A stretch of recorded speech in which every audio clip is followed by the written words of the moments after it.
Evijas Slokenbergas darba vieta jau 15 gadus ir Jelgavas valsts ģimnāzijā. Viņa ir gan direktora vietniece metodiskajā darbā, gan arī brīnišķīga matemātikas skolotāja, par kuru viņas audzēkņi saka, skolotāja ir ļoti mūsdienīga.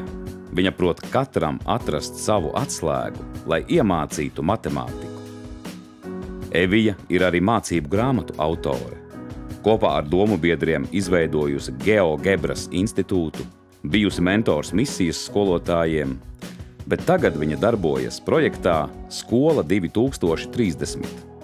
Evija ir cilvēks, kam raksturīgs prasīgums, atklātums. Viņa ir personība, kura ieklausās, atbalsta un iedvesmo. Evija Slokenberga ir skolotāja. Skolotāja ar lielo burtu.